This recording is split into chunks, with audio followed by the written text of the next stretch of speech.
There are some protections for LGBTQ individuals at the city level, Mr. Mayor, thank you, and for state employees, and they're important. But it's not nearly enough. Ohio has to pass the Ohio Fairness Act. And I want to particularly recognize Senator Nikki Antonio for her work in the House and now in the state Senate.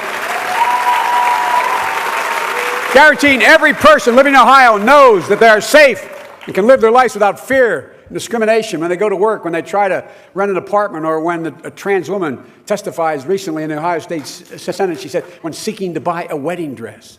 My God. You know, it's not only morally sound policy from that standpoint, it's also smart economics. Look at what the chamber is doing. Look at what the business community is doing. Guess what? They figured it out. They got it. They got it. You've already changed the environment in such a fundamental way. If I told you 10 years ago that you're going to have major corporations saying, by the way, I ain't doing it if you have rules that don't protect LGBTQ community. I spoke to the United Nations. I met with all these, when I was vice president, met with all these companies that work internationally. It's around the world. You know, and think of the message it would send to the young people of Ohio. You're seen. You're wanted. Because there are still so many young people here in Ohio and all across America struggling to picture a future for themselves. And I'll bet all of you went through it too.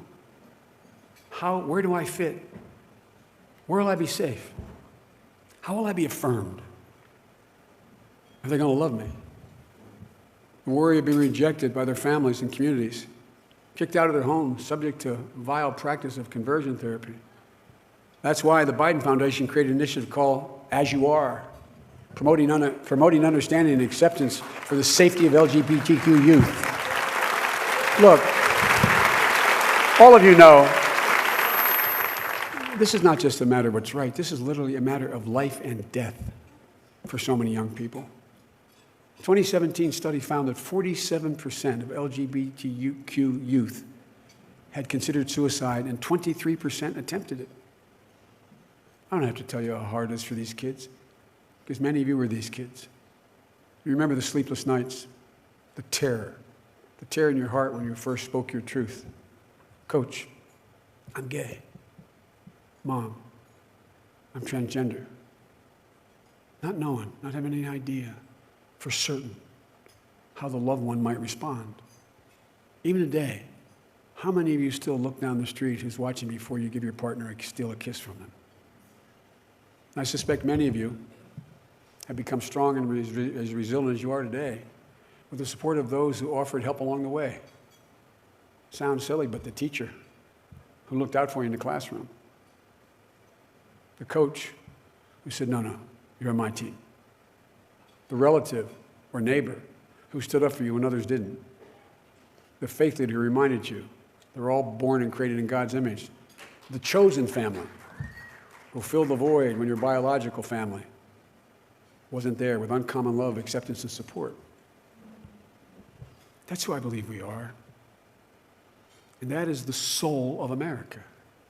When I talk about the soul of America, that's part of the soul of America. Damn it, that's who we are. That's who we have to be.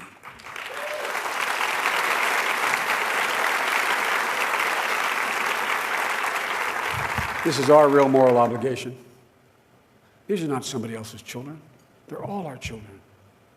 These children are the kite strings that lift our national ambitions aloft. They're all our children. And how we treat them is the measure of what kind of decency and honor we have as a society.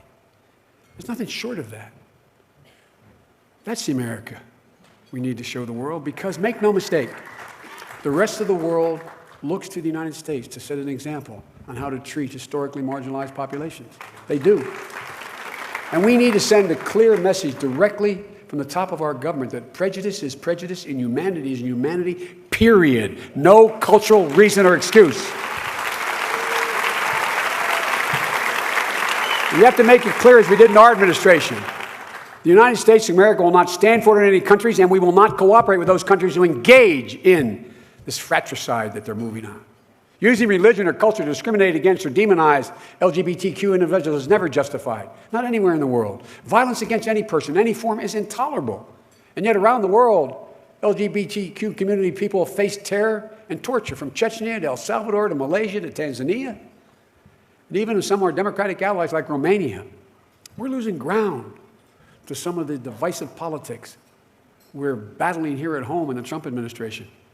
That's why it's so important for the rest of us to speak out, make clear how repugnant we find these actions. For example, in Brunei, a new law recently put into effect authorizes the execution by stoning of gay sex and adultery. It was only thanks to the international outcry, notwithstanding this president, and the global pressure that the Sultan pulled back from that position, maintaining a de facto moratorium on the death penalty. Wasn't that so nice of him? He has very little social redeeming value. But that's why we have to speak out. There's power in our voices, and our silence is complicity. Look, this personal and political targeting of the community probably sounds like a recipe for pessimism. And there are some dark realities we cannot look away from or ignore. We have to meet them head on. But I said in Philadelphia a few weeks ago, I know there's times where we have to have a bare-knuckle fight to get things done on issues that matter most, including equality. Yet, notwithstanding it all, I remain optimistic because I believe in who we are as a country. I believe in the story of this country and this community. This month marks 50 years since the Stonewall Uprising.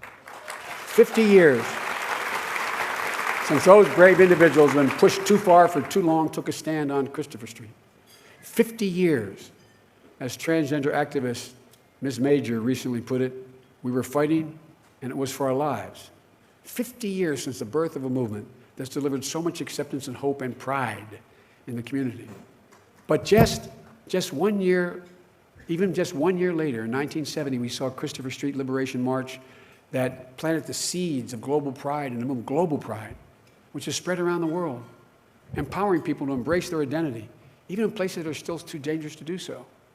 So it's no wonder that when India's Supreme Court unanimously decided that discrimination against homosexuality last year, they cited several landmark American Supreme Court decisions when they made that decision. Last month, when tens of thousands stood outside in the pouring rain, clutching rainbows and signs to celebrate Taiwan becoming the first Asian country to legalize same-sex marriage. And we remember not so long ago when the White House was lit up in a rainbow pride. So look, there's a lot of hard work left. It took a lot of acting up and organizing, PFLAG moms, developing activists and student leaders, demanding that HIV/AIDS be destigmatized and treated. It took persistence and true courage. All of you here tonight, so many who are not here with us, your courage has given millions of people reason to hope, inspired so many people around the world to be brave. And I promise you, whether I'm elected or not, I'll be back as a private citizen to make sure I stand with you in this fight. It matters to my children. It matters to my granddaughters. We've got to push back. You'll have a real partner, so don't give up. We are just beginning this fight. There's no reason we can't do it all. Thank you. Thank you for Collective Voice.